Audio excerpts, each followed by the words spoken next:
My name is Ismail Kawoya. I'm a medical doctor, but currently I work as an epidemiologist and a biostatistician at Makerere University. That's at the College of Health Sciences. We have a rapid response service. By rapid response, I mean it's a knowledge translation platform that offers synthesized and summarized evidence to policymakers in urgent needs and when they demand for it, meaning that the policymaker is seeking to answer their policy question within 28 days. So within this case, I'm looking at 3 smaller cases to try and show what we have been doing and how our work has been helpful.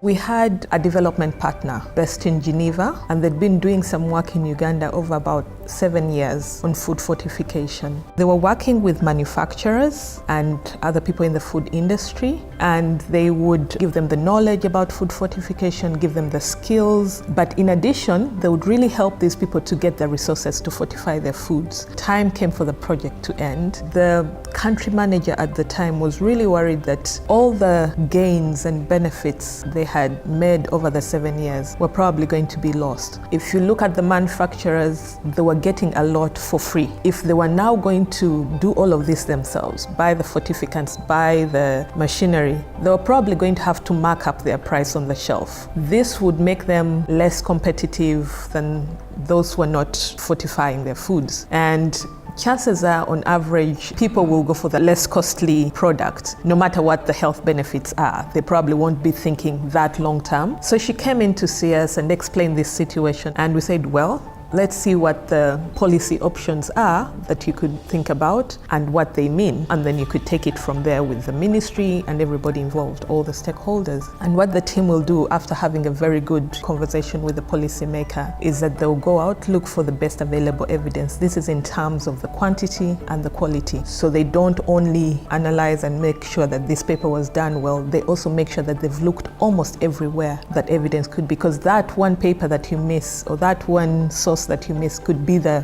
one that changes a decision over. So the best available evidence, appraise it, summarize it, because nobody's going to read 52 papers of 100 pages each. Summarize it into, say, 4, 5, 6 pages, give some key messages, and return this to the policymakers so they can have an input into the decision. It was clear that for this to survive, it was going to be mandatory food fortification for every manufacturer. So we presented that to them. They were happy with it. However, they felt if we take this, it will feel like we are imposing it on the ministry or on the government or on the policymakers. How can you actually help us to present these options? This particular case is unique because we don't normally do dialogues. But in this case, the dialogue was very helpful in bringing the different stakeholders. How we organize this is we go to each of them, the different stakeholders, before we give them the evidence that we have before and get their input. We interview them, then we incorporate their input within what we have, and then we send it back so that we get a buy-in and ensure that they actually attend that dialogue. You have to make them be part of that process, and then at the end give them a report that they would agree to. And so we went through what I would call a rapid policy formulation and enaction, because we took 7-8 months to get the policy enacted. The other 2 case studies came from a district. So after doing this work at national level for several years, we realized the districts were not as active. So we decided to go in deliberately and work with districts on a structure of a rapid response service that works for them. One district called Mukono had several questions. 2 of these questions are what we have cases on. So one was about TB diagnostics. There had been complaints, I would say, or concerns about the period of time that patients get their results back when they go through the TB test. And so they did come to us asking, what do we do? Are there any options of actions or even policies? So at times we have issues or challenges which we are faced with at a lower level facilities, which we have tried to address but they aren't working out. Health workers at lower level brings in issues which need to be addressed amicably so that for them to meet what? Their solutions there and then. And I get them together here at the district level. I try to look into them, try to make sense out of them before I send it to either Ismail or at the center where they can give us what? Response there and then. The lower facilities were getting their results very late. They had to hire motorcycle riders to take these samples to these facilities that have these diagnostic facilities. These results that were supposed to take 1 or 2 days end up coming back within a month. And for TB, that's a very critical issue. If you're trying to diagnose TB and the results are coming back within 1 month, you're going to lose that patient. They gave us different strategies, but we went for one which was using a computer to disseminate results at different centers. And in that, it reduced the time into which a patient would get the results. We worked with partner to install some of the computers in different facilities that helped to improve or optimize quality of care in our facility. And we got it. When the results are done, they're sent directly to the facilities. The facility read the results within 1 week. Patients are going to get the results. And if actually it continues in the next 1 decade, I think our country will be on track. In this last case, there was an NGO that was introducing a program to distribute misoprostol within the emergency kits of pregnant women. There were a number of studies that had shown that it is helpful in reducing morbidity and mortality in pregnant women related to postpartum hemorrhage. Now, ideally, it shouldn't be an issue, but misoprostol is also known as an abortion-inducing drug as one of its main indications.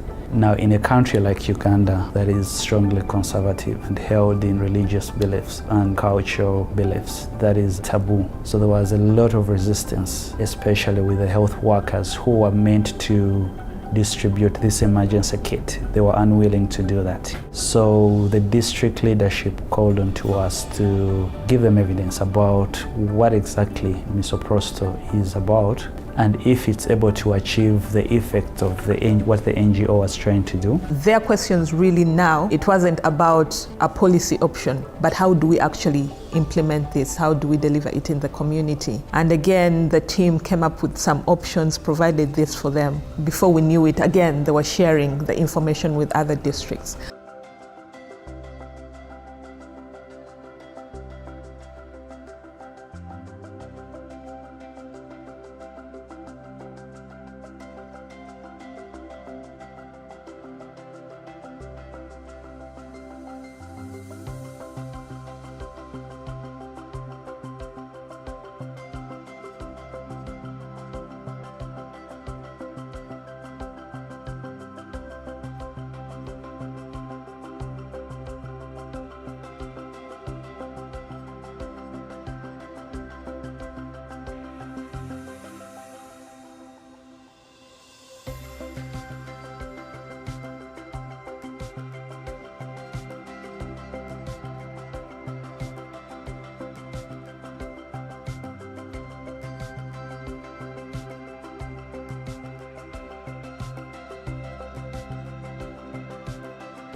The evidence which at times is given to us is not contextualized to our setting. What we need at district level is more of an implementation strategies, right? And when implementing, you need one thing, funding, first of all. Then two, you need human resource. So those structural factors, human resource, funding, resources, and others, which comes into that category, at times hinder rolling out of the evidence into the intervention. And that's another thing to make people understand that it's not a must that each evidence out there should work as intended. And actually, even at times, even the strategy which could be employed to use that evidence could be the one which is not making it out. The evidence is there, but what strategies are we going to use to make this evidence work? So evidence has tried to bridge a gap between the research and the practice. Because those two arms are different initially. You do more research there, but you come to our district, then you go away. That translating that research into actual practice. So what I've seen evidence doing actually that it brings the arm of research together and the arm of policy makers or decision makers together, then they bridge a gap. The lesson learned while using evidence in my country, more so in my district, is you become a team when you're doing this. We had the health workers coming out with their own solutions, but when we brought evidence on board, people come together to argue out. And you can't do anything right now before understanding will this work out? Where is the evidence? And that's the thing which I've learned, that people are becoming more embedded into using evidence. And when you come together, you can discuss more in depth compared to what they would have discussed. Using evidence has brought us together as a team. Oftentimes, health workers or practitioners don't try to consult books. And in due course, they carry out things which are outdated. But of late, what evidence has helped them actually is that when you bring evidence, all of them must read. And all of them are, before they read, then we meet and discuss. In that concept, most of my health workers are now busy reading. And actually, most of them are going back to school as well to understand key things as well. And to me, that's a positive thing which the project has brought about in our practice as well. So it turns out that at the national level, it's more about policy, and yet at the district level or regional levels, it's really about the implementation. So they'll receive the policy, but how do they actually activate it in their own context? We realized that the way we had made the rapid response service before did not really meet their needs. We were thinking policy, and they're thinking more of action and implementation. And so we moved things around, and were able to really have a successful partnership in trying to find a system for them. So what these reviews really intend to do is to get evidence to be a part of the discourse, to make sure that the debate about decisions or the debate about particular policies is really rooted and informed by what the evidence is. I think the Rapid Response Service has been a really interesting and successful strategy of moving evidence into decision making. It has stood out as a mechanism that will provide, yes, evidence for policy making, but it pays attention to the timeliness and the relevance of this evidence. How do we then bring a balance, between, yes, the academic protocols and how rigorous they need to be, and the realities of decision making? Because without your evidence, they'll still make the decision. It comes down to the fact that policy or policy making is really the distribution of resources, power and resources. You miss the train, the resources went with somebody, power went with somebody. Really, for me, the message is, can we all just change our behavior around evidence? Those who are providing it, those who are generating it, the knowledge brokers, can we do our part and do it well? One of the questions that I frequently answer when we're doing trainings or when we're sensitizing people about this is, what if there is no evidence?